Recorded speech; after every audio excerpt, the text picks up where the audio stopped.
We said that the balancing truth that man is totally depraved and sin has affected every part of his being. The balancing truth is that man has been made in the image of God. And if you get truth out of balance, can become heresy. So man is precious.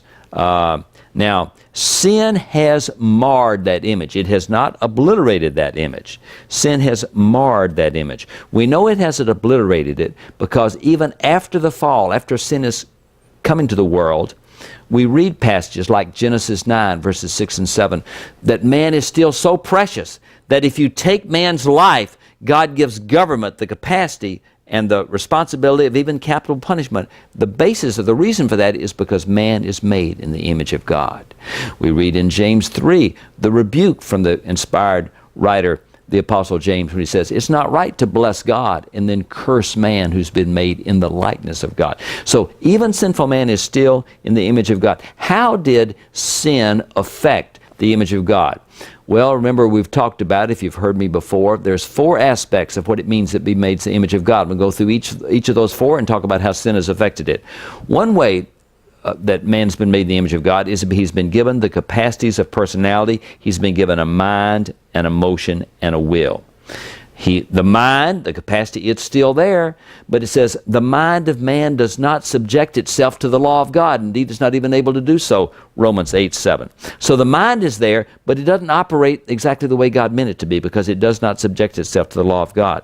In regard to our emotions, you read in Ephesians 4:18 when it talks about our heart being hardened.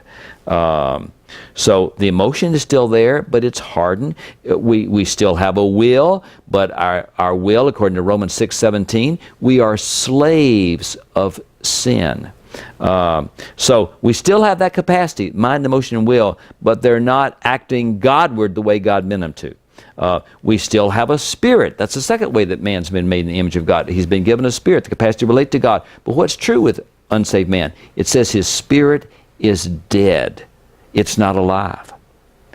Thirdly, the ability to reflect God's moral character was a third aspect of being made in the image of God.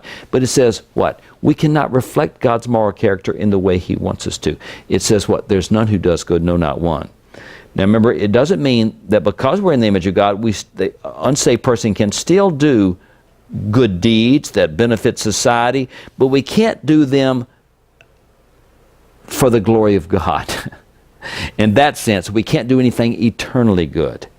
And then fourthly, the capacity to rule was an aspect of being made in the image of God.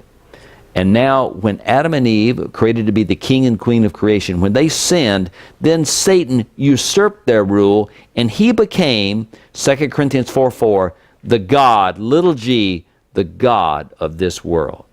Man is still in the image of God, but sin has marred that image. It's marred his personality in regard to the capacity of his mind, emotion, will. His spirit is dead. He does not reflect God's moral character the way God created him to. And rather than rule, he is ruled, and he's under the bondage of Satan. Satan has become the God of this world.